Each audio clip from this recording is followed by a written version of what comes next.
So I usually do my homework. I find somebody who knows somebody or something. They could give me some information, like who is it? Like, who is he? And Frenchie, they got me the tape. They got me the tape of his mother's house, where his mom's work at. You know what I'm saying? The other cribs, the studios, stuff like that. That's the Cali tape. Right. Okay. Welcome back to Juicy Reel, the place where we peel back the glitter and spill the drama you won't find on the surface. We're talking secrets, scandals, and the kind of moves that leave the whole industry buzzing. Now let's get into it. So this is the daughter of the ruler of Dubai, and apparently she uses controversial rule on social media. Child, leave it to 50 Cent to never let French Montana breathe. That man keeps a fresh troll locked and loaded, waiting for the perfect moment to fire shots whenever French's name even grazes the blogs. It's like a personal hobby at this point. Hi, guys. But here's the real twist.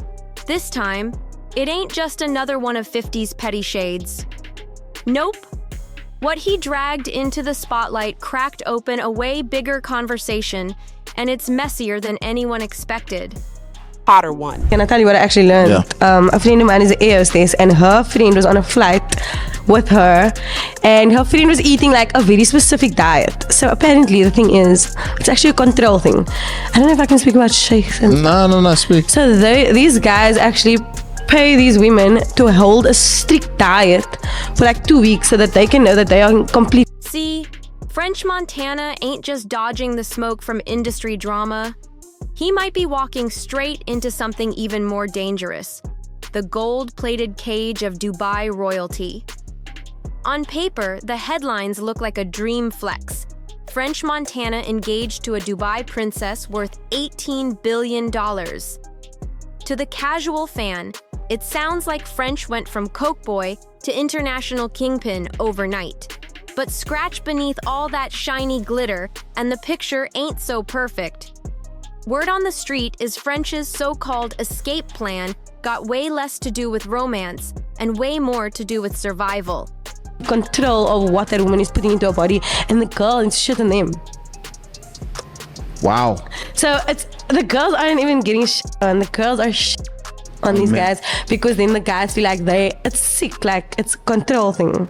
So then they know, like, oh, you listened to me for 2 weeks. Yeah, so that's probably their kink, that girls actually listen to them. No 2-minute noodles. With Diddy still tangled in federal heat and whispers that the feds are quietly building cases on everyone linked to those infamous bad boy freak-offs, people are starting to believe French ain't just chasing love, he's trying to secure protection, royal protection.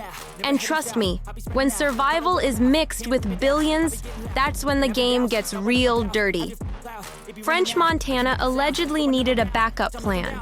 And what better escape route than Dubai, where paradise sparkles brighter than Vegas lights. But here's the gag. Paradise ain't just palm trees and gold-plated Lambos. Even heaven's got shadows, and Dubai's underbelly is way darker than most people dare to whisper out loud.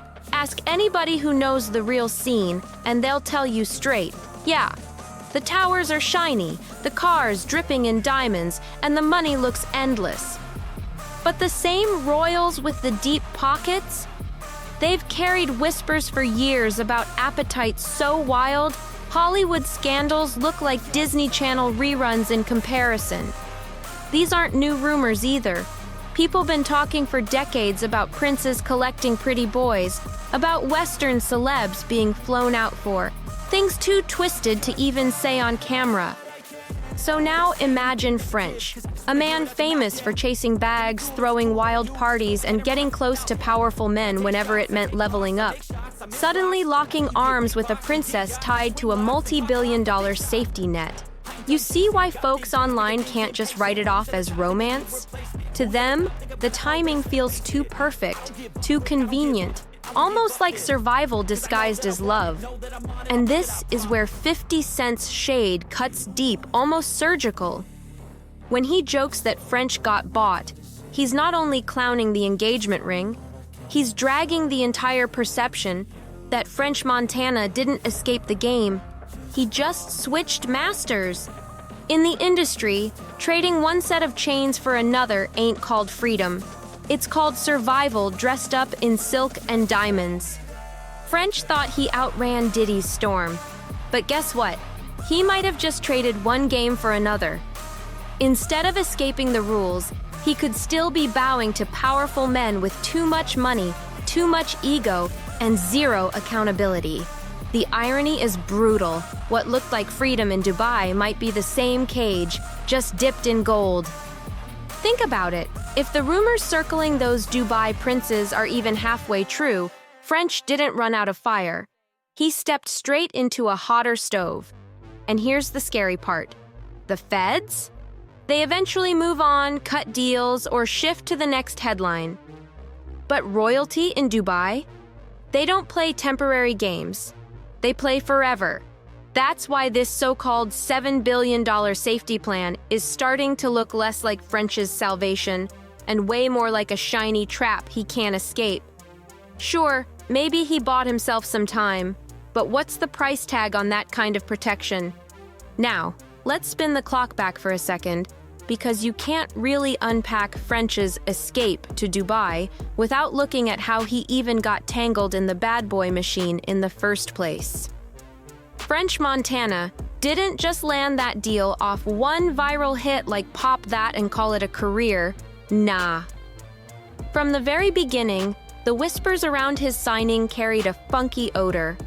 And now, with all the dirt that's surfaced about Diddy in the past 2 years, fans are starting to look back with sharper eyes. Here's the part most people conveniently forget. When French was shopping for a major deal, he wasn't just some hungry mixtape kid off the block. He was already buzzing, already moving in rooms that hinted his rise wasn't just talent, but also about who he was cozying up to. French Montana wasn't starving for options back then. Far from it. Roc Nation had their eyes on him. Rick Ross and MMG were circling heavy, and even Kanye's camp was flirting with the idea of bringing him in. French had multiple golden doors wide open, but out of all those tables, he sat down at Diddy's. And that's the million-dollar question. Why? Why would a man with multiple clean offers sign with the one label famous for shady contracts, ugly fine print, and extracurricular requirements that had nothing to do with music? Because Bad Boy wasn't just a label. It was a lifestyle, and a dangerous one at that. The whispers have been loud for years. Diddy didn't just cut checks, he handed out access. Access to the wild parties, the endless women, the infamous freak-offs, and those unspoken, if you play nice, you'll get rewarded type of situations. For some artists, that was the real currency. Not the music, not the publishing, but the lifestyle locked behind Puff's velvet rope. Fans have been side-eyeing ever since, and not without reason. First off, French himself admitted he took less money up front than what Ross or Jay were offering, yet he still chose Puff. That move alone raised eyebrows. Second, every time French got spotted stumbling out of one of those notorious villas, looking half dead and drained, the internet clocked it instantly. There are receipts, photos, and clips from 2016 to 2019, French looking worn, broken down, and always around the same weekends Puff was throwing his so-called celebrations. And then came 2024, the arrest. Suddenly, producers, ex-associates, and insiders started spilling tea, painting an even uglier picture of what it really took to secure a bad boy deal. For French, it turned his whole career narrative upside down. What looked like a come-up now looks like a trade-off, one that maybe cost him more than anyone realized at the time. One producer even came out and swore that Diddy blackballed him just because he refused to join a freak-off. So of course, when people looked back at French Montana's quick rise under Bad Boy, the streets started whispering the obvious. Oh, so you stayed and took that deal? We know what that means. Now, let's be clear. Is there a hard receipt with French's name stamped on it? Nah. But the circumstantial tea? It's piping hot. You had Diddy gifting French his very own Ciroc French vanilla flavor. and the streets noted it came right after the two were allegedly together all night. You had that viral birthday clip floating around, Diddy lounging in a robe, French shirtless beside him, both of them looking way too cozy for comfort. And then there's French himself, publicly admitting he wanted the big bag. And that Puff was the only one bold enough to hand it over in the industry. So yeah, to the public eye, it looked like a regular label signing. But to the streets, it looked like a man willing to pay a personal price to climb higher in the game. And that's exactly why people are connecting the dots now, saying he's playing the same game in Dubai. Once you've proven you'll trade dignity for opportunity, folks assume you'll do it again, just with a bigger bag and a different master. And baby, that's where this rabbit hole gets deeper. Mid-2024 rolls around and French pops up at Paris Fashion Week. But this wasn't just about flexing a new fit. Allegedly, he was showing off a fiancé, and not just any woman, but Chiara, a princess tied directly to one of Dubai's ruling families. That right there? That's not your regular Bronx love story. That's a global power move dressed up as romance. That wasn't just a love story move. That was a full-on chess move.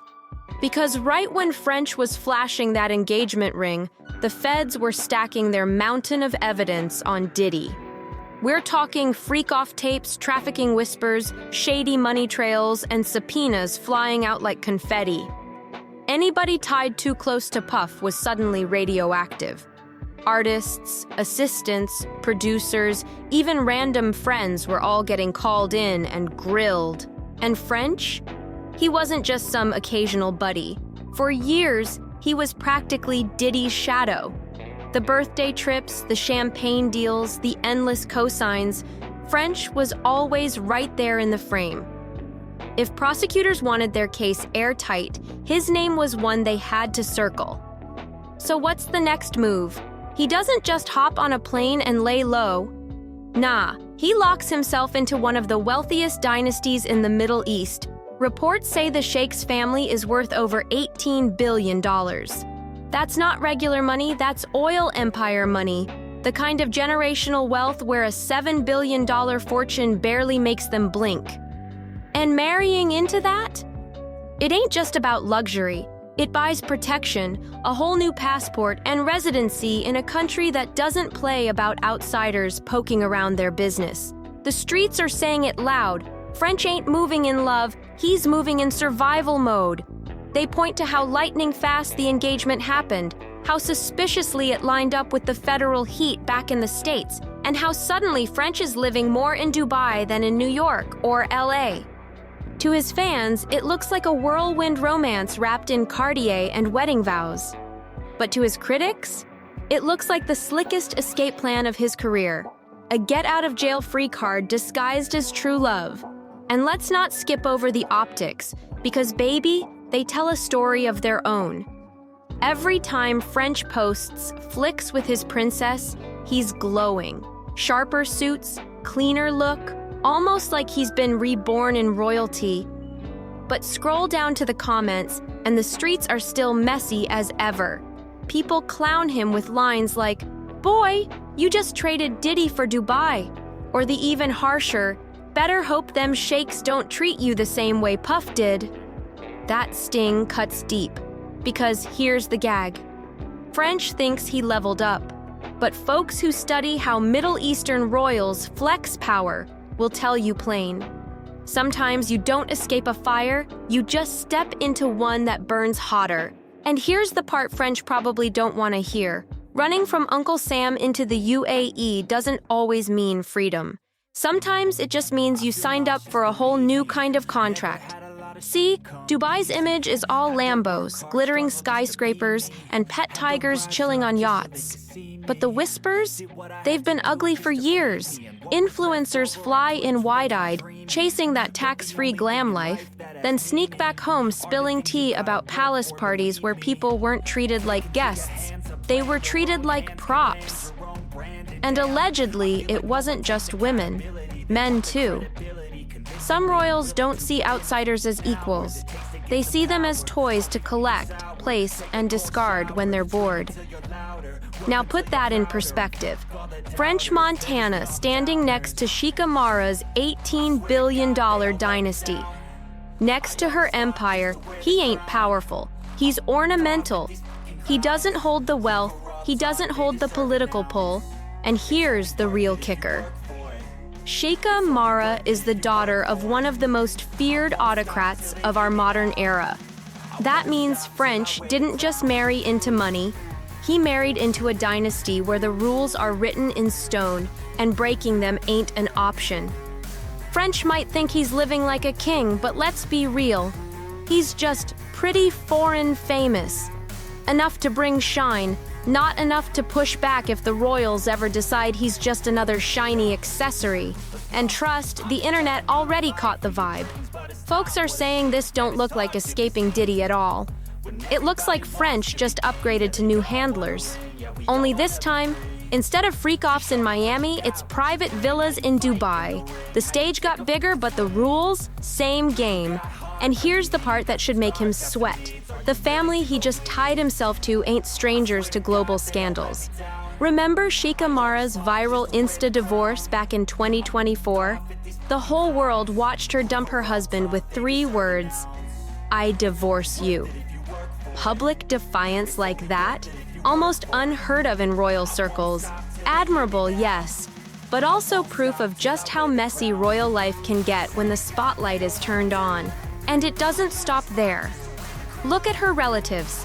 Princess Latifah's failed escape attempt made international headlines. Then there's Princess Shamsa's alleged abduction, which people say was ordered by their own father, the autocrat and absolute ruler of Dubai, who also happens to be French's brand new father-in-law. Now suddenly that fairy tale glow looks cracked wide open, because when power that heavy turns against you, there's no label deal, no bag big enough, and no hit single that can save you. Freedom ain't promised, not in that world. And that's why the internet dragging this whole romance as French's $7 billion escape plan makes perfect sense. To fans, it's a love story, but to critics, it's survival dressed up in royal diamonds. On paper, the move looks genius. Marry into obscene wealth, lock down residency, and tuck yourself under a royal shield in case the feds come knocking. Smart, right? But socially? Baby, it's déjà vu all over again. For years, folks clowned French as Diddy's boy toy. The shirtless dinners, the birthday serenades, the Cyrock rewards. And now? The gossip is dirtier, saying he just swapped one sugar daddy for a whole dynasty of sugar power. The irony is brutal. Hip-hop always sold us French as the underdog hustler, Moroccan grit, Bronx hustle, Coke boys pride. But Dubai royalty? They don't play like bad boy records. You don't outshine them, you don't embarrass them, and you definitely don't outlive your usefulness. If even half the whispers circling those palaces are true, French didn't break free from a velvet leash. He just locked himself inside a golden cage. So sure, he dipped out of hot water in the States. But in Dubai? Whew, baby. He might have sat himself right on the stove. And when royalty turns up the heat, you don't get to negotiate. You get cooked. Now here's the real gag. In all this chaos, the loudest voice clowning French isn't even a hater in the blogs. It's 50 Cent. And here's the twist. What if 50 ain't just trolling? Sit with that for a second. What if he's not only roasting, but low-key warning French? Because if you know 50, then you know his energy. Big brother vibes, the kind that'll roast you in public but still want you to eat in private. Maybe the shade ain't shade at all. Maybe it's survival advice dressed up as jokes. 50 Cent's been dragging French for years, calling him washed, clowning him as Diddy's leftover. But maybe, just maybe, those jabs hit deeper than jokes. Because what if 50 sees the trap French is walking straight into? A trap that doesn't look like chains, but smells just like them. The velvet cages people whisper about in Dubai. But here's the flip nobody wants to admit. What if it ain't a trap to French at all? We sit here thinking, damn, bro, you sold your soul for protection. But French might not see it like that. Some folks chase freedom, others chase comfort. And maybe, just maybe, French don't view himself as a prisoner in some palace. He sees himself as chosen. The Bronx kid who once hustled mixtapes now posted up with gold-plated security, a royal driver on call, and billions cushioning his lifestyle. We might call it hell, but to him, it could feel like heaven with AC blowing cold and luxury on demand. And that's why 50's shot stings so hard.